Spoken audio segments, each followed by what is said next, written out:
احمد بن عبداللہ ہوں گا نا, تو غلام احمد, ظاہر سی بات ہے اس کے والد کا نام بھی عبداللہ نہیں تھا.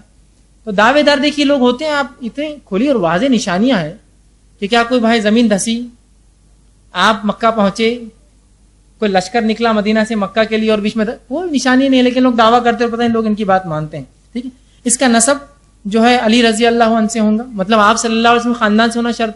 اب کوئی صاحب اٹھے اور دعویٰ کرے میں مہدی ہوں اور پتہ چلا ان کا نسب اللہ کے رسول سے ملتا ہی نہیں جا کے, تو بھی وہ شرط سے خالی ہوگی. اسی طرح جو ہے جسمانی صفت اور اوصاف, جسمانی صفت چوڑی پیشانی, کھڑی ناک, بہت سے لوگ اس میں فٹ نہیں ہوتے, یہ تمام نشانیوں کو رکھیے اور ایک وقت ایک انسان میں ہوں گی.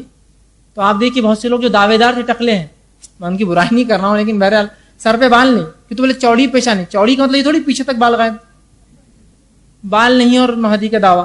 ناک اتنی چوڑی ناک ہونا کوئی برائی نہیں ہے بھائی, لیکن وہ علامتیں نہیں نا جو آپ دعویٰ کر رہے ہیں. اتنی چوڑی ناک, موٹی ناک, اور آپ کہہ رہے ہیں میں مہدی, اس کی ناک کا تذکرہ, کھڑی ہوں گی, پتلی ہوں گی, چوڑی نہیں ہوں گی. ٹھیک, والد کا نام فلاں, اتنی تفصیلات ہے. اسی طرح جو ہے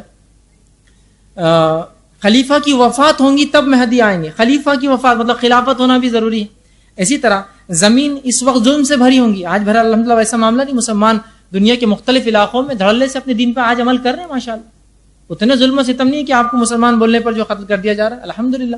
ٹھیک, اسی طرح 3 خلفاء کے بیٹے آپس میں لڑیں گے جب مہدی آئیں گا. بھائی کوئی دعویٰ کرے تو کہاں ہے خلیفہ, کون خلفاء کے بیٹے لڑ رہے جو آپ دعویٰ کر رہے ہیں. اسی طرح جو ہے وہاں جو ہے نیک اور ایک متقی شخص ہوں گا, اور جو ہے اس کا ظہور مکہ جو ہے مکرمہ اور حجر اسود اور جو مقام ابراہیم کے بیچ سے وہ ظاہر کریں گے میں مہدی ہوں. سمجھ رہے ہیں بات کو, اور لوگ آ کر ان کو کہیں گے, وہ نہیں دعویٰ کریں گے اس چیز کا. ٹھیک ہے بات سمجھ رہے, اہل علم دانشور, آپ نے کہا نا عراق کے اولیاء اور شام کے اہل علم آ کر بیعت کریں گے ان کے ہاتھ پر, وہ جا کے دعویٰ نہیں کریں گے سنگ اسود اور مقام ابراہیم کے بیچ میں مہدی ہوں, میرے ہاتھ پہ بیعت کرو. ٹھیک ہے, اسی طرح جو ہے بیعت کی جائیں گی, اور جو ہے یہ تمام شرائط ہے ادھر کہ اگر یہ شرائط کسی میں نہ ہو تو بہرحال وہ مہدی ہونے کا دعوے دار نہیں ہوتا ہے. اور ہم دیکھتے ہیں کہ مسلمان جن لوگوں نے مہدی ہونے کا دعویٰ کیا ان کے تعلق سے ہم دیکھتے ہیں, پہلی چیز تو جن لوگوں نے دعویٰ کیا اس کے دعوے دار ہیں, ان میں تو بعض لوگ وہ تھے جنہوں نے دنیا میں غلبہ اور حکومت کے لیے کام کیا. میں مہدی ہوں بولے تب خلافت میری ہوئی, تو غلبہ حکومت کے لیے کیا, لالچ تھی. دوسرے وہ قسم کے لوگ تھے جنہوں نے دعویٰ کیا کہ وہ خود شبہ میں تھے کہ وہ کون ہے, ان کو بھی سمجھ میں نہیں آیا, کیا لوگوں نے کہا تم مہدی ہو, بس ایک گروہ اٹھا اور کہا تم مہدی ہو ہمارے, چلو بس بن جاؤ. ایک تو وہ تھے جنہوں نے خود دعویٰ کیا, ٹھیک ہے, اور دوسرے وہ تھے جھوٹا دعویٰ غلبے کے لیے, دنیا پرستی کے لیے. دوسرے وہ لوگ تھے جو خود مشکوک تھے, ان کو خود پتہ نہیں کیا, لوگوں نے ان کو بنا دیا. اور تیسرے وہ دعوے دار تھے جن کو خواب کے ذریعے بتایا گیا تم امام مہدی ہو, جاؤ لوگوں میں بتاؤ. ٹھیک ہے, دیکھیے سب سے پہلی چیز تو یہ, نہ ہمارا خواب انبیاء والا خواب ہے جو پورا سچ ہو, اور نہ اس کی تعبیر بتانے والا کوئی یوسف علیہ السلام موجود ہے جو ہم کو سچی تعبیر بتائے. 100% تو معاملہ انہی سے ہو سکتا ہے کہ خواب نبی کا ہو اور تعبیر بتانے والا پھر اگر نبی کا نہ ہو تو اس جیسا ایک نبی ہو جو تعبیر بتا جو 100% کریکٹ ہوتی. تو نہ آج کوئی انبیاء کا خواب ہے, نہ کوئی یوسف علیہ السلام تعبیر کرنے والے. تو اکثر دعوے داروں نے یا تو دنیا کے لیے, یا تو جو ہے لوگوں نے ان کو مہدی بنا دیا, یا پھر تیسری شکل خواب کے ذریعے ان کو بتایا گیا کہ وہ مہدی ہے. تو اس طرح سے ہوتا ہے. بہرحال تو یہ چند باتیں تھیں جو ضروری میں نے سمجھی بہرحال رکھوں. میں سمجھتا ہوں بہت ساری باتیں, بہت ساری غلط فہمیاں جو ان کے تعلق سے, ان کی شخصیت کے تعلق سے اور تمام تھی بہرحال اس میں دور بہرحال ہوئی ہوں گی. اور اس چیز کو سمجھنا آج کے جدید دور میں بہت زیادہ ضروری ہے. ورنہ جو انٹرنیٹ پہ جس قسم کے ویڈیوز میں بہرحال دیکھتا ہوں, کسی نے مجھے بھی ایک ویڈیو دیا تھا, مختلف چیزیں پتہ نہیں, اور اتنا لوگ اس میں ڈوب جاتے ہیں, اتنا اس میں ڈوب جاتے ہیں کہ حقیقت کو چھوڑ کر اس چیز پر ویسا مین اور ان ایمان لاتے ہیں جیسا حدیث پر لانا چاہیے تھا. اور مختلف باتیں جو بہرحال چلتی ہیں, دا ارائیولس. مجھے کسی نے کہا کہ یہ پکچر دیکھیے, بولے امام مہدی عیسیٰ علیہ السلام کا نزول. میں نے صرف کہا ٹھیک, اتنا وقت نہیں, بہت بڑا تھا, میں نے کہا بس ایک کوئی سین بتا دو. انہوں نے آگے کیا تو ایک سین, ایک عمارت ہے, اس میں سے بولے طاقت, توانائی, قوتیں نکلتی ہے, گول عمارتوں کی یہ ہوتے ہیں, چوکور عمارت. میں نے کہا یہ کیا فالتو بکواس ہے, ایسی کوئی بات ہوتی رسول اللہ نہیں بتاتے عمارتوں سے روشنیاں اور طاقت اور توانائیاں نکلتی, یہ کوئی انرجی ہاؤس ہے کیا؟ نہیں بولے یہ عمارتوں شیطان سب فالتو بات, ایسی کوئی حقیقت نہیں. اور اس میں بہا اور فحش اور بری بری اس میں چیزیں ہیں, لوگ اس کو دیکھ رہے اس لیے کہ بہت بڑا چیز ہے اور فلاں ہے, اس میں کوئی علامتیں نہیں یاد رکھی, کوئی اس کی حقیقتیں نہیں. جو باتیں قرآن حدیث میں وہ تو ہم دیکھ نہیں رہے اور ایسی چیزیں ہم پہ متاثر کرتے ہیں. دوسرے قسم کے وہ لوگ ہوتے ہیں جو ہر چیز میں سمجھتے کسی کا ہاتھ ہے. ایک مسلمانوں کا ایک طبقہ ہے, ہر چیز میں کسی کا ہاتھ ہے. ٹھیک ہے, آپ کے موبائل آ کے ہاں اس میں بھی چال دکھ رہی, ہاتھ ہے کسی کا. یہودی نے بنایا ہوگا تاکہ مسلمان کہاں ہے معلوم ہو, یہودی کہاں ہے وہ بھی تو معلوم ہو جاتا ہے, اس سے مسلمان معلوم ہوتا ہے کیا؟ سب معلوم ہو جاتا ہے. تو ہر چیز میں ان کے لیے ایک چال ہوتی ہے، ہر جگہ چال ہوتی ہے، تو وہ ہر چیز کو اسی نظر سے دیکھتے ہیں۔ میں یہ کہتا ہوں کہ اللہ کی قدرت، اس کی تقدیر کوئی چیز ہے نہیں ہے کہ ہر چیز چال سے ہی ہوتی ہے دنیا میں، ہے نا؟ اور کیا مکمل طور سے قوم اپنے آپ کو وقف کر چکی ہے کہ اللہ، دیکھیے دنیا پرستی میں وہ قوم جس کو اللہ نے حقیقی دین، کتاب اور سنت دیا، وہ دنیا پرستی میں لگی ہے، جو ویسے اپنے دین کو لات مار چکی ہے، وہ کیا اپنے دین کے اعتبار سے عمل کر رہے ہوں گے ہمارے خلاف؟ ان کے بھی دنیا پرستی ہے، ان کے اندر بھی لالچ ہے دنیا کی اور زندگی کی اور پیسے کی اور دولت کی اور عورتوں کی اور بچوں کی، وہ بھی اس میں لگے جیسے ہم لگے ہوئے ہیں۔ ہر آدمی آپ کے خلاف نہیں، یاد رکھیے۔ تو وہ مختلف چیزیں ہوتی ہے، وہ پکچر میں یہ بتایا جا رہا ہے یہ گروپ آپ کے خلاف کام کرتا ہے، وہ فلاں گروپ اس طرح سے، بہت سے، بہرحال میرے کو نام لینے کی ضرورت نہیں، the Freemasons, the Skull and Bones, اور یہ پتہ نہیں اتنے ایک فہرست گنوائی جا سکتی ہے۔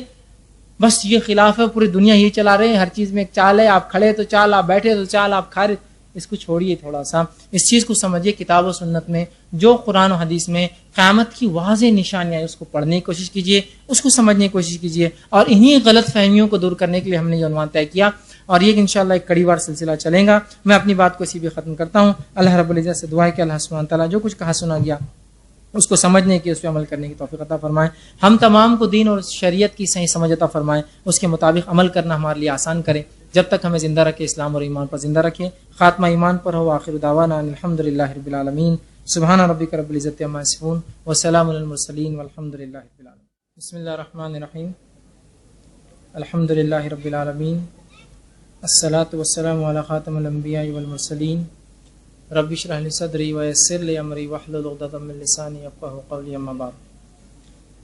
یہ سوال جواب کے ہم نصیحت شروع کریں گے، ایک انشاءاللہ سوال مائک سے لیں گے، اور ایک سوال جو خواتین کی طرف سے کاغذ بذریعہ کاغذ آ رہے ہیں، اس چٹس اس پہ لیں گے۔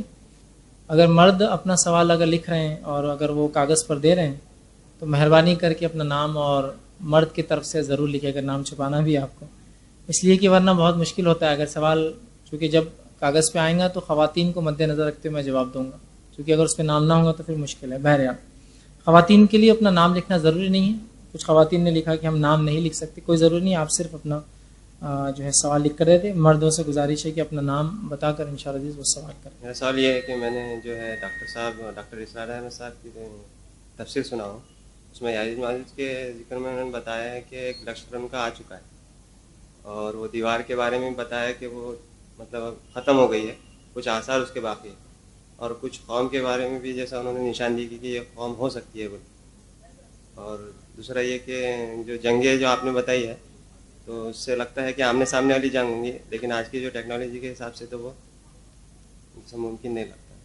میں نے سوال کیا، ایک تو انہوں نے کہا کہ انہوں نے جو ہے ڈاکٹر اسرار احمد صاحب کے بیانات میں جو ہے یہ سنا کہ یاجوج ماجوج جو قوم تھی نکل چکی ہے، وہ دیوار جو ہے ٹوٹ چکی ہے، اور دوسرا جو جنگیں آپ کہہ رہے، میں نے جو کہی ہے یہ تو لگتا ہے ہوں گی، لیکن آمنے سامنے ہوں گی، ایسا جدید دور میں ٹیکنالوجی کے کیسے ہوں گی؟ تو بہرحال سب سے بڑی چیز تو یہ، ایسے بہت سارے علماء ہیں جنہوں نے اس چیز کے تعلق سے دعویٰ کیا ہے کہ یاجوج ماجوج آ چکے ہیں یا اس طرح سے، لیکن ہم لوگوں کے لیے جو چیز ہے وہ ان کا قیاس ہے، یاد رکھیے۔ جو چیز دلیل ہے وہی آپ صلی اللہ علیہ وسلم کی حدیث کی، جب قیامت کی بڑی ایک علامت آ جائیں گی تو دوسری پے در پے اس کے بعد آنا شروع ہو جائیں گی، ٹھیک؟ تو ظاہر سی بات ہے اگر ہم یہ مان لیں کہ یاجوج اور ماجوج کا خروج ہو چکا ہے، وہ قوم نکل چکی ہے، تو ظاہر سی بات ہے پھر اس کے بعد عیسیٰ علیہ السلام نے ان کو قتل کیا ہوں گا، پھر کیونکہ پوری تفصیلات حدیث میں موجود ہے کس طرح سے وہ قتل ہوئے، کیا ان کے حالات ہوئے۔ رائے ہے کچھ علماء کی ایسی، ہم ان کی عزت کرتے ہیں، اس میں کوئی شک نہیں، لیکن دلائل تو یہ ہے، آپ سے میں فرمایا کہ اس کے بعد مہدی ہوں گے، پھر یاجوج ماجوج کا خروج ہوگا، عیسیٰ علیہ السلام پھر نازل ہوں گے، دجال کو قتل کریں گے، یاجوج ماجوج پوری قوم ہوں گی، بہت تفصیلات ہے اس کی حدیث کے اندر، آگے آنے والے درس میں انشاءاللہ ایک کلیریفیکیشن ضرور آپ کے سامنے۔ اور بہرحال کسی شخص کو دلائل کی بنیاد پر اپنی سوچ رکھنے میں کوئی حرج نہیں، لیکن جو دلائل ہمارے پاس موجود ہے زیادہ بہتر ہے کہ ہم اس کا بھی انتظار کریں ان چیزوں کا۔ دوسرا انہوں نے یہ کہا کہ آج کے جدید دور میں اتنے ماڈرن ٹیکنالوجی میں جو باتیں آئی ہے حدیث میں، وہ تو ایسا ہے کہ آمنے سامنے کچھ جنگ ہو رہی، جبکہ جدید ٹیکنالوجی میں تو اب ضرورت ہی نہیں آمنے سامنے آنے کی۔ تو دیکھیے سب سے پہلی چیز تو یہ، چاہے ٹیکنالوجی جتنی جدید ہو، جیسے کہ ایک حدیث آتی ہے، آپ صلی اللہ علیہ وسلم نے فرمایا کہ فلاں لوگ جو دجال کی جب خبر پھیلیں گی تو جو ہے 9 لوگ گھوڑے کے اوپر سوار ہو کے دیکھنے جائیں گے کہ خبر سچی یا جھوٹی ہے، میں ان گھوڑوں کے رنگ بھی تمہیں بتا سکتا ہوں، ٹھیک ہے؟ اتنی باریک تفصیلات۔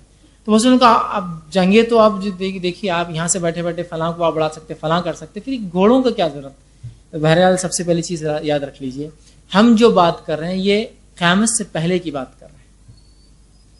آپ آج سے 1400 سال پہلے صحابہ کے بارے میں تھوڑا سوچیے، انہوں نے کیسے نشانیوں کو لیا ہوگا.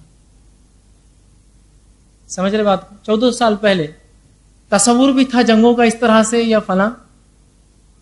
اور آج ہم جو دیکھ رہے، ہو سکتا ہے آج سے اب یہ نشانیاں بہرحال جب بھی آئیں گی، آج اور کل کی بات تو ہے نہیں، جب بھی ہوں گی ہو سکتا ہے جو حدیث بتا رہی وہ بالکل ایسا ہی ہو. اس لیے کہ آج بھی ہم دیکھتے ہیں کہ جدید آلات یا جدید ہتھیار لوگوں کے پاس آ چکے ہیں کہ یہاں سے بیٹھے بیٹھے میں کسی کو ٹارگٹ کر سکتا ہوں، پرٹیکولر انڈیویجول کو ٹارگٹ کر سکتا ہوں اور اس پر حملہ کر سکتا ہوں. لیکن فتح کب مانی جائیں گی؟ جب تک آپ کی فوج زمین پہ اتریں گی نہیں. میں نے اپنے ملک سے بیٹھ کر سامنے والے ملک کو پورا برباد کر دیا، فتح فاتو کہلاؤں گا. اپنی فوجوں کو جب گراؤنڈ پہ اتارتے ہیں تو پھر اٹھانا پڑتا ہے لوگوں کو واپس، کہتے ہیں یہاں جیت نہیں سکتے، وہ دور سے ہی اچھا معاملہ ہے. سمجھ رہے آپ بات کو؟ آج بھی حالت وہی ہے نا. تو ہو سکتا ہے آگے چل کے ہر ملک اتنی ٹیکنالوجی ایجاد کر لیں گا کہ وہ اپنے آپ کو برباد کر سکتا ہے. تو ٹیکنالوجی صرف پیچھے رہیں گی، چلو آپ لڑنے آؤ دو ہاتھ، تو مار تو ہم سب ایک دوسرے کو سکتے ہیں. سمجھ رہے ہیں آپ بات کو؟ تو پھر وہی زمانہ ریپیٹ ہو کر آ جائیں گا کہ اتنی ہتھیار ہو جائیں گے کہ ہم کو لڑنے کی ضرورت نہیں. پھر اصل لڑائی اسی کو مانی جائیں گے جب فیس ٹو فیس آمنے سامنے فوجیں پھر آ کر لڑیں گی. سمجھ رہے ہیں آپ بات کو؟ یا واللہ عالم کیا حالات ہوں گے. تو جو حدیث کے اندر ہے کہ آمنے سامنے اور وہ ظاہر یاد رکھی، اس لیے کہ صحابہ نے اس کا کبھی الٹ معنی نہیں لیا، جس کو کہتے ہیں میٹافوریکل سینس، محاورتاً نہیں لیا. اگر صحابہ محاورتاً لیتے تو پھر ہم سمجھ سکتے تھے. تو اگر انہوں نے نہیں لیا تو ہم بھی اس کو مین و ان سمجھے کہ ایسا اس کا معاملہ. یہ بات میں اس لیے کہہ رہا ہوں کہ بہت سے لوگ علامت قیامت کو محاورتاً لیتے، ایسا ہوگا مطلب اس کا مطلب یہ نہیں یہ فلانی فلاں نہیں. صحابہ نے اس کو ویسا ہی لیا، جیسا کہ بہت سے لوگ کہتے ہیں دجال کی کوئی حقیقت نہیں ہے، اور ایک آنکھ والا ہوگا تو بولے ٹی وی دجال ہے، اے ٹی ایم مشینز دجال ہے، وہ ٹریس کرتی ہے آپ کو پورے آپ کہاں ہیں، موبائل ہینڈ سیٹ دجال ہے. ایک آنکھ والا، جبکہ صحابہ نے کیسا لیا اس کو؟ ایک آنکھ والا بولے تو ایک جسمانی طور پر ایک انسان کی شکل میں لیا. بلکہ حدیث میں الفاظ ہے صحابہ کو جب اللہ کے رسول نے یہ باتیں سنائی دجال کی تو اتنا صحابہ گھبرائے کہ ایک صحابی کہتے ہیں کھجوروں کے جھاڑوں میں پیچھے آواز ہوئی تو میں گھبرا گیا کہ وہاں تو نہیں ہے، اور کہا اللہ کے رسول مجھے گھر جانے کو ڈر لگ رہا ہے. تو آپ صلی اللہ علیہ وسلم فرمایا ڈرو مت، اگر میرے رہتے آ گیا تو میں اس کو کافی ہو جاؤں گا، میرے بعد آئیں گا تو اللہ ایسے لوگ پیدا کر لیں گا جو اس کے لیے کافی ہو جائیں گے. سمجھ رہے آپ بات کو؟ تو یہاں فزیکل کہا نا آپ نے، یہ تھوڑی کہا وہ تو ابھی تو محاورتاً کہا میں نے، کیوں ڈر رہے ہو ابھی سے؟ ابھی تو آئیں گا وہ ٹی وی کی شکل میں یا فلاں کی شکل میں، فلاں نہیں کہا. صحابہ نے اس کو فزیکل لیا. تو اسی طرح ان علامتوں کو ہم بھی ویسا ہی لے جیسا بتایا جا رہا ہے. ٹھیک. تو ہو سکتا ہے آج جو ہم جدید آلات دیکھ رہے ہیں کل وہ آلات صرف رکھے کے رکھے رہے، لڑنا پھر انسان کو ہاتھ سے. جیسے کہ قیامت سے پہلے حدیث میں آتا ہے کہ بکریاں انسان کا سب سے اچھا سرمایہ ہوں گی. کوئی آدمی بکریاں اور سب سے اچھا سرمایہ، سب سے اچھا قیمتی سرمایہ، آپ بولیے یہ سب سے ویلیوبل چیز کیسے ہو سکتی ہے؟ آج کے اس دور میں آپ تھوڑا سمجھیے اس بات کو. جب پیسہ اپنی شکل کو، حقیقت کو کھو چکا ہے اور سونے اور چاندی کے معیار سے نکل کر روپیے پیسوں کی شکل میں، مطلب ردی کاغذ کی شکل میں آ چکا ہے. ٹھیک، پیسوں کو برا نہیں کہہ رہا ہوں لیکن اس کی حقیقت سے ہٹ گیا پیسہ، اور ردی کاغذ سے ہٹ کر پھر وہ الیکٹرانک فارم میں چلا گیا ہے. اب پیسہ صرف آپ کے اکاؤنٹ میں آتا تو کیا آتا؟ نمبر آتے ہیں. اس کے اکاؤنٹ میں سیلری ڈالو 10,000، 5 نمبر آ جاتے، 1,0,0,0,0. نمبر ختم ہو گئے تو پیسہ ڈوب گیا، اتنے کروڑ ڈوب گیا شیئر مارکیٹ میں. کہاں ڈوبا؟ کس نے لے کے بھاگا؟ 2 لاکھ کروڑ، 5 لاکھ کروڑ، 10 لاکھ کروڑ. فزیکل نہیں تھا مطلب یہ پیسہ، صرف لاجیکل نمبرز تھے جو چل رہے تھے. آگے آنے والا اور دور، جتنا ٹیکنالوجی بڑھے گا پیسے کا استعمال آپ اتنا ختم کر کے صرف ہو سکتا ہے آپ کا پریزنس ہونا، اس میں کچھ نمبر ڈال دیں گے اتنا پیسہ ہے آپ کے پاس. سمجھ رہے ہیں بات؟ تو ایسے وقت میں فزیکل جو چیز ہوں گی وہی سرمایہ ہوں گی. تو بکریاں فزیکل رہتی ہے نا، لاجیکل میرے پاس 1000 بکریاں میرے کھیت میں، کہاں ہے وہ کھیت آپ کا؟ نہیں وہ میرا ورچوئل کھیت ہے اس میں 1000 بکریاں، کوئی فائدہ نہیں. فزیکل ہونا بکریاں ہیں تو قیامت سے پہلے وہ اچھا سرمایہ. ٹھیک ہے بات سمجھ؟ تو اسی طرح ہو سکتا ہے، حالات تو بہت جدید ہو لیکن اصل جنگ تو تبھی مانی جائیں گے جب گراؤنڈ لیول پہ اتریں گے، 2 لوگ لڑیں گے. تو بہرحال وہ زمانہ ہو سکتا پھر پلٹ کر اسی طرح آ جائیں گے. جی میں ایک سوال کاغذ سے لیتا ہوں پھر آپ سے. کسی نے ایک سوال کیا، کیا سعودی عرب کی خلیفہ کے انتقال کے بعد امام مہدی کا ظہور ہوگا؟ یعنی جو خلافت سعودی عرب کی ہے تو وہ ختم ہونے کے بعد مہدی آئیں گے. تو دیکھیں سب سے پہلی چیز تو یہ اس کا وقت ہم طے نہیں کر سکتے، واللہ اعلم، ہم نہیں جانتے یہ کچھ بھی. ٹھیک ہے کہ یہ جو ابھی خلاف چل رہی ہے سعودی عرب میں جو بادشاہ ہے یہ ختم ہونے کے بعد خلافت ہوں گی یا اس کے بعد، ہم نہیں جانتے اس کا کتنا وقفہ، کتنا سمے، کتنا وقت اور ایک کتنا لمبا عرصہ ہوگا، واللہ عالم. اس معاملے میں ہم یہ کہتے ہیں واللہ عالم، جب یہ نشانیاں ظاہر ہو جائیں گی تب وہ لوگ سمجھ جائیں گے کہ یہ ان کے لیے تھی. آج ہمارے لیے گیس کرنا کہ ہاں انہی کے بعد ہوگا. دیکھیے اب شام پہ حالات بھی برے آ گئے، عراق کے حالات تو برے چل رہے ہیں. آج کے دور میں دیکھیے نا آپ کتنا اس چیز کو ہم سمجھ سکتے ہیں. عراق کے جو حالات ہیں، ایران پہ جو حالات لائے جا رہے ہیں، یا سیریا کا، تو ہم کہہ سکتے ہیں نہیں، پھر بھی ہم دعویٰ نہیں کریں کچھ بھی کہ یہ وہی حالات ہے. ختم نہیں کر سکتے، اس لیے کہ جب یہ چیز ہو جائیں گی تو تب پتہ چلیں گا یہ ہونے والی تھی. پہلے سے پریڈکٹ نہیں کر سکتے. آپ نے جو پیشن گوئی کی اللہ کی طرف سے یقینی علم تھا، آپ نے بتا دیا، لیکن کب ہم نہیں جانتے. تو اس معاملے ہم اپنا منہ بند رکھتے ہیں. واللہ عالم بالصواب. ہم نہیں جانتے یہ کب ہوگا، کیا ہوگا، کس حالت میں ہوگا. جی السلام علیکم. فیض بھائی، جب قیامت کے بڑے علامات ظاہر ہو جائیں گے تو کیا مغفرت کے دروازے بند ہو جائیں گے؟ بھائی نے ایک سوال کیا کہ قیامت کی جب علامتیں ظاہر ہوں گی. بھائی نے سوال کیا کہ قیامت کی جب بڑی علامتیں ظاہر ہو جائیں گی تو کیا توبہ کے دروازے بند ہو جائیں گے؟ تو یاد رکھیے، قیامت کی جب بڑی علامتیں کچھ ظاہر ہو جائیں گی تو توبہ کے دروازے بہرحال بند ہو جائیں گے. جو بات حدیث سے بھی پتہ چلتی ہے، اور جو قرآنی آیت میں نے سورہ انعام سورہ نمبر 6 اس کی آیت نمبر 158 تلاوت کی تھی، یوم یاتی بازو آیاتی، اس کا ترجمہ یہ ہے کہ جس روز تیرے رب کی طرف سے کوئی بڑی نشانیاں آ جائیں گی، مطلب قیامت کی بڑی نشانیاں پہنچیں گی، کسی ایسے شخص کا ایمان کام نہ آئے گا جو پہلے سے ایمان والا نہ ہوگا. جب تیرے رب کی طرف سے کوئی بڑی نشانی ظاہر ہو جائیں گی تو کسی ایمان لانے والے کا ایمان کام نہ آئے گا اگر وہ پہلے سے با ایمان نہ ہوا ہو، اور جو پہلے سے ایمان نہیں رکھتا ہو اور اس نے اپنے ایمان میں کوئی نیک عمل نہ کیا ہو. خالی ایمان والا بھی نہیں چلے گا. اللہ ایمان والا تھا، نیک عمل نہیں کرتا، نشانی دیکھ کے نیک عمل کر رہا، وہ بھی کام نہیں آئیں گے. نشانی دیکھ کے ایمان لا رہا، وہ بھی کام نہیں آئیں گے. جیسا کہ جب مہدی علیہ السلام آ جائیں گے، اس کے بعد دیکھیے آپ عیسیٰ علیہ السلام کا نزول، پوری دنیا دیکھیں گے عیسیٰ علیہ السلام نازل ہوں گے، بڑی نشانی، معاملہ ختم. جس نے دیکھا اس کے لیے توبہ کے دروازے بند ہو گئے. اس سے پہلے ایمان والا تھا، کام کا. اس سے پہلے ایمان والا تھا، نیکی نہیں کرتا تھا، برا تھا، تو بھی کام نہیں آئیں گا. اس لیے کہ آیت بالکل واضح ہے کہ جس نے اس سے پہلے ایمان نہ لایا، یا پھر اللہ نے فرمایا ایمان تو تھا نیک عمل نہ کیا. تو لہٰذا اگر قیامت کی کوئی بڑی علامت ظاہر ہو جائیں گی تو پھر کسی ایمان لانے والے کا ایمان اسے کام نہیں آئیں گا. یاد رکھیے.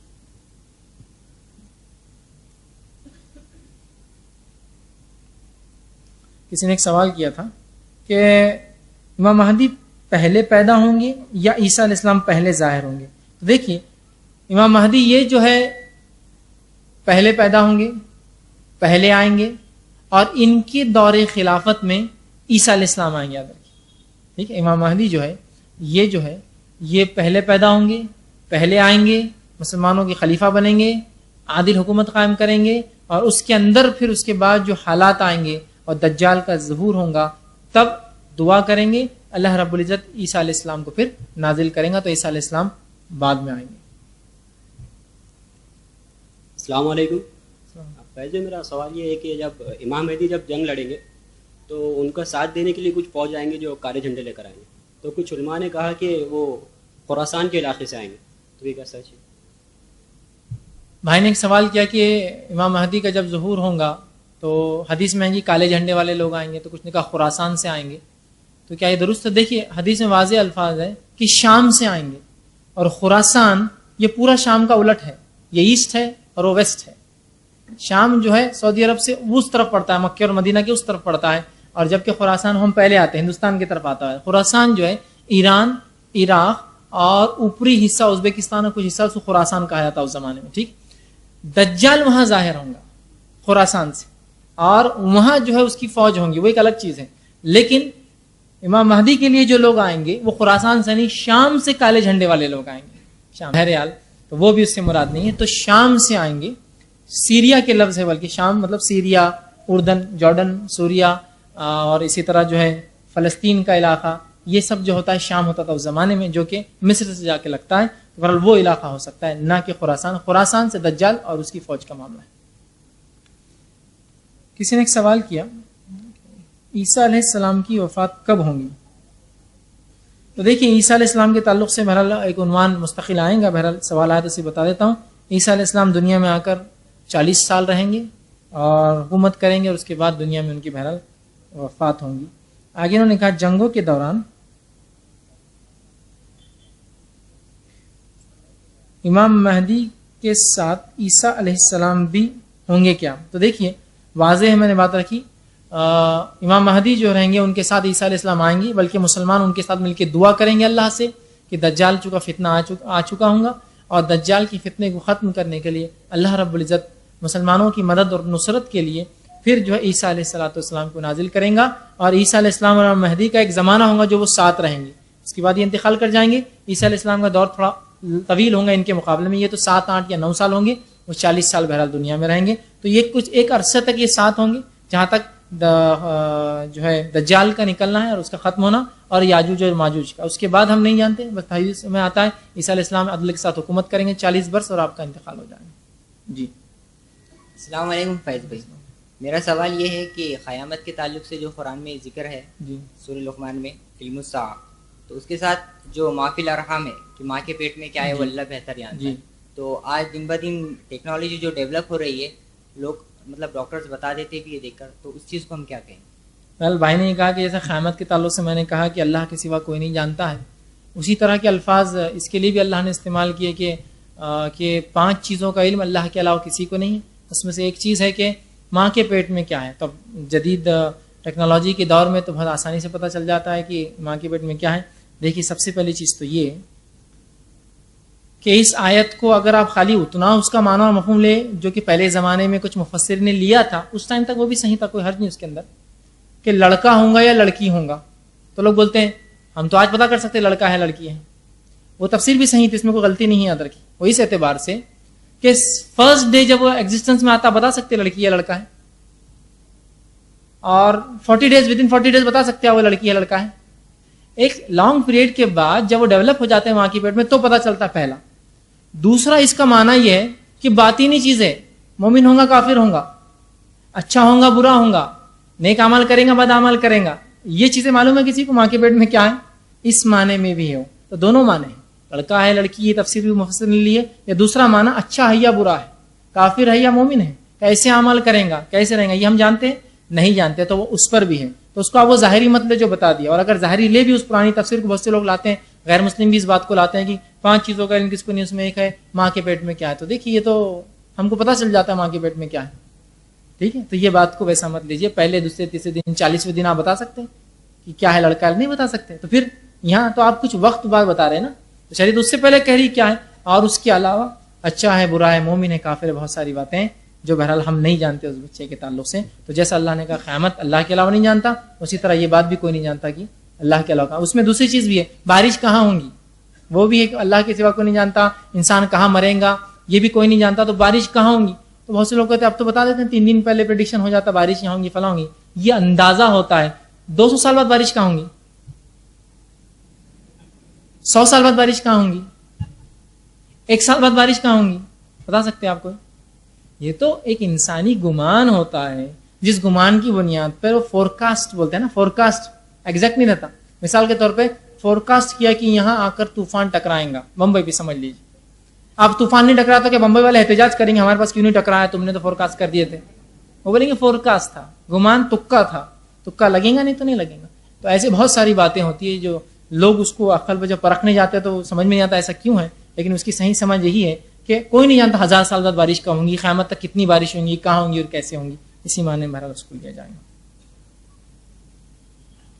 کسی نے ایک سوال کیا، مریم علیہ السلام کے آگے علیہ السلام لگا ہوا ہے تو کیا وہ نبی ہے؟ دیکھیے میں نے اس کی وضاحت شروع میں کر دی، مریم علیہ السلام بمانے دعا ہے، دعا کے طور پر استعمال ہوتا ہے، تو مریم علیہ السلام کا معنی ہے اللہ ان کو سلامت رکھے، اور ایسا بہت سے نیک لوگوں کو اور قرآنی شخصیات کو لگایا جاتا ہے، قرآنی شخصیات کو، ٹھیک ہے، لوگ لگاتے ہیں اس طرح سے، جیسے جو ہے لقمان علیہ السلام لگاتے، مریم علیہ السلام لگاتے، حاجرہ علیہ السلام لگاتے، ہے نا، صفورہ علیہ السلام لگاتے، موسیٰ علیہ السلام، تو یہ سب ہم بمانے دعا اللہ ان کو سلامت رکھے، ان کو اچھا رکھے، اس معنی میں ہوتی، یاد رکھیے۔ دوسرا انہوں نے کہا عورتوں میں ایک نبی تھے، ہم نے سنا کیا صحیح، تو عورتوں میں کوئی نبی نہیں گزرا، یاد رکھیے، جتنے انبیاء تھے وہ مردوں میں تھے، اس لیے کہ نبوت یہ انہی کی ذمہ داری تھی، ٹھیک ہے، تو عورتوں میں کوئی نبی نہیں تھا، تو مریم علیہ السلام کوئی نبی نہیں، علیہ السلام بمانے دعا ان کے نام کے ساتھ لگایا جاتا ہے۔ السلام علیکم، میرا سوال یہ ہے کہ میرے ساتھ میں آفس میں 2 لڑکے کام کرتے ہیں، تو ان کا کہنا ہے کہ وہ مہدی فرقے سے تعلق رکھتے ہیں. وہ کہتے ہیں کہ مہدی علیہ السلام آ کر چلے جا چکے ہیں 450-500 سال پہلے. تو انہوں نے آپ صلی اللہ علیہ وسلم کا ایمان لے کر آئے تھے جس کے مطابق وہ عمل کرتے ہیں. آپ صلی اللہ علیہ وسلم کی شریعت پر عمل کرتے ہیں پر نماز جماعت سے نہیں پڑھتے ہیں. نماز دونوں ان کا کہنا ہے کہ مقتدی کا امام کا عقیدہ ملنا ضروری ہے جماعت کے لیے. تو یہ بات صحیح ہے کیا کہ مہدی علیہ السلام آ کر جا چکے ہیں عہد وسطیٰ میں؟ میں نے ایک سوال کیا کہ بہت سے لوگ یہ دعویٰ کرتے ہیں کہ مہدی علیہ السلام امام مہدی آ کر چلے گئے، اور 400-500 سال جیسے بھائی نے سوال کیا ان کے پاس کوئی دوست تھے ان کے جو مہدی اپنے آپ کو یا مہدی فرقے سے تعلق رکھتے ہیں، اور وہ کہتے ہیں کہ پہلے مہدی علیہ السلام پتہ نہیں 400-500 سال پہلے آگے چلے گئے اور نماز بھی نہیں پڑھتے ان لوگوں کے پیچھے جو یہ سمجھتے کہ ابھی آنے والے ہیں. تو پہلی چیز تو دیکھیے، سب سے پہلی چیز کہ جو واضح علامتیں ہیں اگر ان علامتوں کو لیا جائے تو اس کے مطابق عیسیٰ علیہ السلام تو پھر اب تک نہیں آئے. جب وہ 400-500 سال پہلے تو کیا وہ حالات ہوئے؟ اگر ہوئے تھے تو وہ درج ہوئے. دیکھیے تاریخ، اسلامی تاریخ تو لکھی گئی، ہر دور میں لکھی گئی، تو کوئی تو اس کو روایت کرتا کہ فلاں شخص آئے. تو اگر وہ شخص ایسا دعویٰ کر رہے ہیں تو ایک تو وہ دعویٰ درست نہیں. یاد رکھیے اہل سنت والجماعت کے مین اسٹریم مسلمانوں نے کبھی اس کو قبول نہیں کیا کہ مہدی آ کر گئے. یاد رکھیے وہ جب ہوں گا بہت واضح علامتیں ہوں گی. رہا معاملہ ان کا نماز نہیں پڑھنا کسی امام کے پیچھے جو ان کے عقیدے پر نہیں ہے، یہ ان کا ذاتی مسئلہ ہے. ایک صاحب ایک بار علامت قیامت عنوان بہت سال پہلے IRC میں جب درس ہوتا تب لیا تھا، تو ایک صاحب میرے پاس آئے، اچھی بلڈ تھی ان کی، آگے کہنے لگے یاجوج اور ماجوج آج نکل جانا. بس یہ حالت اس کے لیے ہے. بولے جوش میں آ گئے تھے نا، آدمی ایسا جوش میں آیا تھا اور کچھ بھی جیسا اس کا ایسا خیال ہوتا ہے کہ آج کاش امام مہدی آ جائے تو میں اس فوج میں رہوں گا، ہے نا، سوچتا ہے نا. تو ایسا ہوتا ہے، ایسے لوگ اسلام سے خارج نہیں ہوتے، اشد ہو جاتے، کبھی بہت متشدد ہو جاتے کہ نہیں فلاں ہے، خلافت ضروری ہے، خلافت قائم ہوں گی تو امام مہدی آئیں گے، اس لیے چھپے ہوئے. ویسے بھی عقیدہ کچھ لوگوں کا کہ خلافت قائم کرو تو وہ نکلیں گے نا. یہ فطری چیز ہے، یہ آئیں گی جائیں گی اور تب رہیں گی، لیکن جب یہ ظاہر ہوں گے. اگر اشد نہیں ہیں اور اہل سنت والجماعت کے عقیدے میں کوئی مسئلہ نہیں ان کے، تو پھر مسئلہ نہیں صرف ان کی یہ بولنے سے کہ آ چکے ہیں، اس لیے کہ علماء نے یہی عقیدہ ان کے تعلق سے یہی فتاوے جاری کیے. ٹھیک رہا اس کے نماز کا، وہ اس کا ذاتی مسئلہ ہے، اگر وہ نہ پڑھنا چاہے تو اس کی اپنی مسئلہ. کسی نے ایک سوال کیا جب ہم مہدی کا ظہور ہوگا تب ان کی عمر کیا ہوں گی؟ واللہ عالم بالصواب. ہم نہیں جانتے کہ ان کی عمر کیا ہوں گی، اس لیے کہ احادیث میں ایسی کوئی تفصیلات موجود نہیں کہ ان کی عمر کیا ہوں گی اور کیا معاملہ ہوگا. جی امام مہدی کا حدیثوں کے علاوہ جو ہے قرآن میں کہیں ذکر آتا ہے؟ بھائی نے ایک سوال کیا کہ امام مہدی جو ہے ان کا تذکرہ حدیثوں کے علاوہ کیا قرآن میں آتا ہے؟ تو دیکھیے سب سے پہلی چیز تو یہ امام مہدی کا تذکرہ احادیث میں ہی آتا ہے، قرآن میں نہیں آتا، سرے سے نہیں آتا ہے. سرے سے مطلب صراحتاً نام کے ساتھ نہیں آتا ہے، لیکن ایسی بہت سی قرآنی آیتیں جو دلالت کرتی ہے کہ وہ آئیں گے، سرے سے نہیں، نام کے ساتھ نہیں. ٹھیک ہے، دلالت کرتی ہے. اس بنیاد پر ایک شک لوگوں کو یہ بھی ہوتا ہے، بہت سے لوگ یہ کہتے ہیں کہ چونکہ قرآن میں نہیں ہے تو یہ نہیں ہو سکتا. اس لیے میں نے شروعات میں وضاحت کر دی تھی کہ احادیث پر بھی ہم ایمان لائے، آپ صلی اللہ علیہ وسلم پر ایمان لائے اور ان کی ہر بات پر ہم ایمان لائے، یاد رکھیے.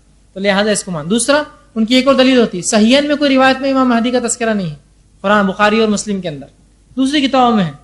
حالانکہ صحیحین میں بھی ان کا تذکرہ ہے، نام کے ساتھ صراحتاً نہیں. یہ تو میں نے صحیح مسلم کی روایت پڑھی، ان میں ایک خلیفہ آئیں گا، نام نہیں ہے اس میں. ٹھیک ہے، اس کے ترجمے میں نے وہ نام لیا مہدی بول کر، نام نہیں حدیث کے اندر، صراحتاً نہیں ہے قرآن حدیث میں، لیکن بہت ساری روایتوں میں آتا ہے. اور یہ روایت اتنی زیادہ ہے کہ متواتر درجے کو پہنچتی ہے. متواتر سمجھ وہ روایت جو ہر زمانے میں لوگوں نے راویوں نے 4 سے زیادہ روایت کی، تو یہ متواتر روایتیں ہیں، لیکن قرآن میں بہرحال ان کا تذکرہ نہیں. جیسے کسی نے ایک سوال کیا کہ قرآن میں لکھا ہے کہ مکہ میں ایک بار جنگ ہوں گی. تو دیکھیے قرآن میں یہ لکھا، آپ صلی اللہ علیہ وسلم کو بذریعہ خواب دکھایا گیا تھا کہ وہ مکہ جائیں گے، اپنے بال تراشوائیں گے، مطلب اس طرح کریں گے کہیں، لیکن مکہ میں جنگ ہوں گی. بلکہ انہوں نے کہا کہ قرآن میں فرمایا ہے کہ مکہ میں صرف ایک جنگ ہوں گی. اور کچھ علماء نے کہا کہ یہ جنگ فتح مکہ ہے. تو پھر امام مہدی مکہ میں جنگ کریں گے، پولیس اس کی وضاحت کرے. دیکھیے سب سے پہلی چیز تو یہ کہ مکہ میں جو جنگ ہوگی اس طرح قرآن میں کوئی تذکرہ نہیں ہے. آپ صلی اللہ علیہ وسلم نے فرمایا مجھے اجازت ملی تھی ایک تھوڑے وقت کے لیے کہ میں اس میں جو ہے قتال کر سکتا ہوں، لیکن ابھی اجازت قیامت تک کسی کے لیے نہیں، اس لیے کہ یہ حرمین ہے، مکہ کیا حرمت والا ہے، جنگ نہیں ہوگی قیامت تک. اب یاد رکھیے. رہا مسئلہ یہ کہ امام مہدی کہاں جنگ کریں گے، واللہ عالم، اس کے تذکرے نہیں.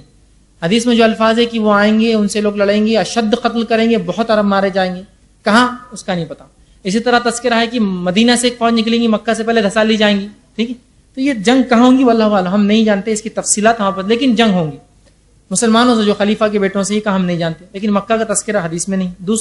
دوسرے لوگوں سے کہاں ہوں گی تو وہ بھی ہم نہیں جانتے، صرف اتنا کہا کہ عراق سے، ایران سے، قسطنطنیہ سے، روم سے جنگ ہوں گی. واللہ عالم کن مقامات پر اور کیسے ہوں گی، سوائے اس کے کہ وہ عامق اور وہ جو 2 الفاظ شہر کے شام کے، ان کے الفاظ کے علاوہ کہیں بھی کوئی شہر یا کسی چیز کا نام نہیں یاد رکھے. السلام علیکم بھائی صاحب، مجھے ایک سوال تھا، یہ آجوج ماجوج یہ پوری قوم ہے یا پھر یہ 2 ہی ہے؟ بھائی نے ایک سوال کیا کہ یاجوج ماجوج یہ پوری قوم ہے یا یہ 2 لوگوں کے نام ہے، تو یاد رکھیے یہ پوری قوم ہے. جو تذکرہ احادیث میں آتا ہے کثرت کے الفاظ کے ساتھ، بہت زیادتی کے الفاظ کے ساتھ، بہت زیادہ لوگ ہوں گے اس طرح کے تذکرے آتے ہیں، تو ان سے جو چیز پتہ چلتی ہے یہ قوم ہے اور یہ انسان ہے نوح علیہ الصلوۃ والسلام کی اولاد سے. انشاءاللہ اس کی تفصیلات آگے کے دروس میں آئیں گی، انشاءاللہ میں کوشش کروں گا اس میں تفصیلات بیان کروں.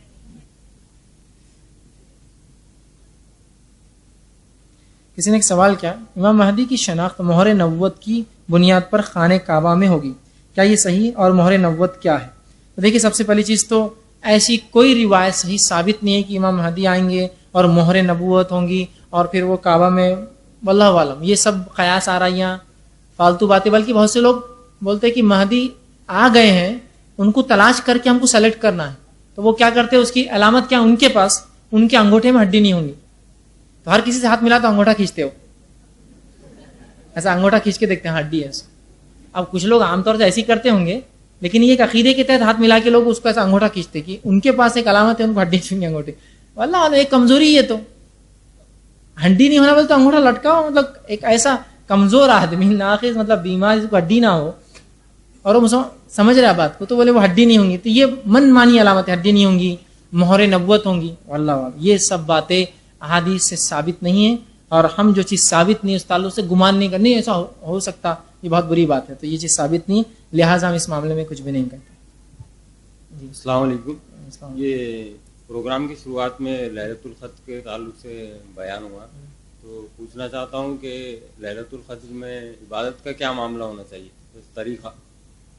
بھائی نے لیلۃ القدر کا ایک سوال کیا اس سے پہلے کے عنوان پہ، تو لیلۃ القدر کے اندر دیکھیے رمضان میں جو آپ عمومی اعتبار سے رات میں کر سکتے وہ کر سکتے، تلاوت قرآن ایک چیز ہو سکتی ہے لیلۃ القدر کی عبادت. لیلۃ القدر میں قیام اللیل، رات کی نماز، تراویح، تہجد جو بھی رات میں ہوتی ہے. لیلۃ القدر میں ذکر و اذکار، جو بالخصوص ایک دعا جو بتائی گئی، اس کے علاوہ اپنے لیے آپ دعائیں مانگ سکتے ہیں. یہ انفرادی عبادتیں ہو سکتی ہیں جو لیلۃ القدر میں آپ کر سکتے ہیں. جناب علی، ظہور امام مہدی اور ان کے بارے میں ساری معلومات آپ نے بڑی مدلل اور بڑی اعتماد کے ساتھ دیا ہے. جاننا چاہتا ہوں کہ آپ کی معلومات کا یہ ذریعہ کیا ہے؟ اگر یہ احادیث سے لیا گیا ہے تو کیا احادیث اتنی تفصیلات دیتی ہے یا یہ مولانا کے لوگوں کی ذہنی اختراع ہے؟ اور میں یہ جاننا چاہتا ہوں کہ روایتوں کا ذکر اکثر آتا ہے، تو یہ روایتیں کہاں سے آتی ہے؟ تفصیلات جی بتائیے. میں نے ایک سوال کیا کہ میں نے جو بہت ساری باتیں مدلل انداز سے بیان کی، تو اس میں ان کا سوال یہ تھا کہ کیا یہ احادیث میں آتا ہے اتنی تفصیلات، یا لوگ کہتے ہیں، چونکہ بہت سے لوگ روایتوں میں آتا ہے کہہ کر جو ہے اس طرح سے بڑھاتے ہیں. تو جو باتیں میں نے کہی اس میں سے جو احادیث میں نے، جیسے میں نے بتایا کہ 50 سے زائد حدیث ہیں جس میں بہرحال کچھ ضعیف ہے اس کا روایت، اور آثار صحابہ میں 60 سے زیادہ آثار میں صحابہ نے اس کا تذکرہ کیا. تو جہاں تک بات ہے تو یہ دلائل کے ساتھ ہے، پوری احادیث کے اندر اس کا مکمل تذکرہ ہے، اور احادیث کے اس تذکرے کو ہی میں نے آپ لوگوں کے سامنے رکھا تھا جو اس میں بتایا گیا. ٹھیک، تو احادیث سے ثابت ہے. رہا معاملہ جو لوگ کہتے ہیں، تو میں نے ایسی کوئی بات نہیں کہی کہ لوگ یا علماء یا کیا روایت کرتے ہیں یا لوگ اس کے بارے میں کیا کہتے ہیں یا علماء کے اقوال کیا ہیں. تو علماء کے اقوال یا ان کی سوچ یا ان کی سمجھ پہ نہیں، بلکہ میں نے جو باتیں آپ کے سامنے رکھی مکمل طور سے احادیث تھی. ٹھیک ہے، اور چونکہ احادیث میں ان کا تذکرہ ہے تو مکمل طور سے میں نے ساری احادیث ہے، جس میں صحیحین میں سے مسلم کی اور باقی مسند احمد کی، ابو داؤد کی، ترمذی کی، ابن ماجہ کی احادیث تھی مکمل. اور اس احادیث میں نے کسی کی شرح بھی نہیں لی، مطلب شرح ہوتی ہے علماء اپنے اقوال لکھتے، وہ بھی نہیں تھے. میں نے حدیث کو مینون عربی میں اردو میں پڑھا آپ کے سامنے، اور کچھ جگہ جہاں وضاحت تھی بس وہ کیا. تو یہ حدیث سے ثابت تھا جو بات میں نے آپ کے سامنے رکھی. امام مہدی کے ظہور کے تعلق سے اللہ کے رسول صلی اللہ علیہ وسلم کی حدیث ہے کہ آپ جب وہ امام مہدی کا ظہور ہو جائے تو آپ ان سے بیعت کرو، آپ کو جانے کے لیے آپ گھٹنے کے بل ہی کیوں نہ جانا پڑے. تو کیا ہمیں امام مہدی سے ہاتھ ملا کر بیعت کرنی چاہیے یا پھر اس کا؟ میں نے ایک سوال کیا کہ حدیث میں جس طرح الفاظ ہے کہ امام مہدی اگر آ جائے تو تم جاؤ اور گھٹنوں کے بل بھی جانا پڑے, برف کے اندر بھی حدیث میں الفاظ ہے کہ برف بھی اگر ہو اور گھٹنوں کے بل چلنا پڑے تو جاؤ. تو کیا ہم جا کر ان کے ہاتھ پہ ہی بیعت کریں؟ تو دیکھیے سب سے پہلے جب وہ ظاہر ہو جائیں گے, ٹھیک, جب ظاہر ہو جائیں گے تو بیعت کا طریقہ ہوتا ہے جو آپ صلی اللہ علیہ وسلم کے دور سے چلتا تھا کہ جب کوئی خلیفہ چنا جاتا تو بیعت ہوتی, تو ہر فرد اس کو بیعت نہیں کرتا تھا.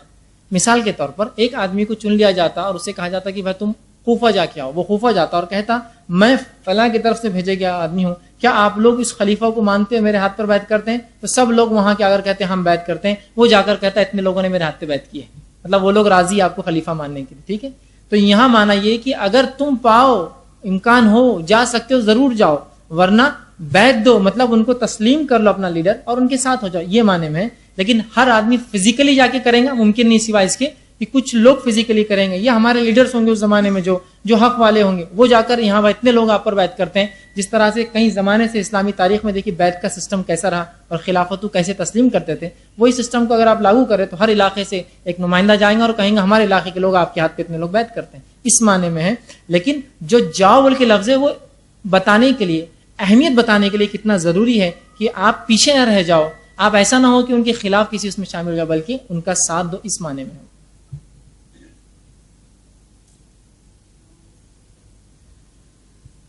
السلام علیکم.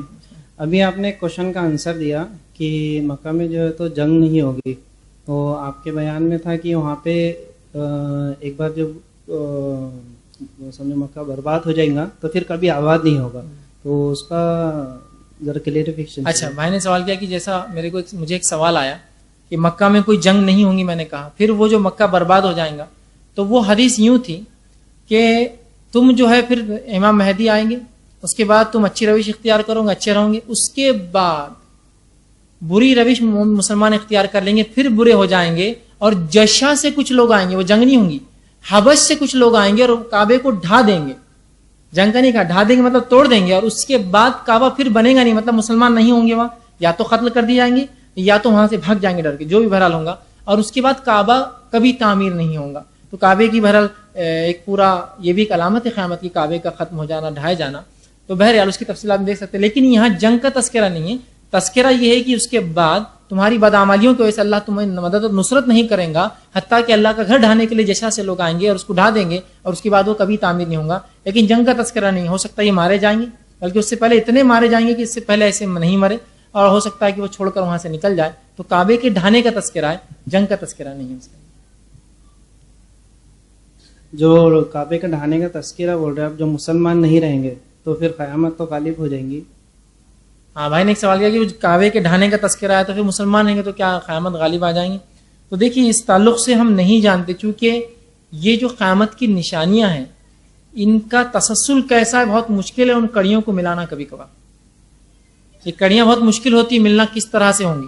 جو باتیں ملتی ہے جیسے امام مہدی, عیسیٰ علیہ السلام کا نزول, دجال کا خروج, یاجوج ماجوج خروج, یہ ایک تسلسل ملتا ہے, لیکن بہت ساری علامتوں کا کوئی تسلسل نہیں. جیسا مدینے کا برباد ہو جانا, اس کا بیت المقدس کا آباد ہو جانا, کعبے کا ڈھا کر اس کو ویران کر دیا جانا, تسلسل نہیں پتا کیسا. جیسا قرآن کے الفاظ ختم ہو جائیں گے, لیکن کب ہوگا اس کا سلسلہ ہمیں نہیں پتا, کیسا ملے گا, کہاں جڑیں گا.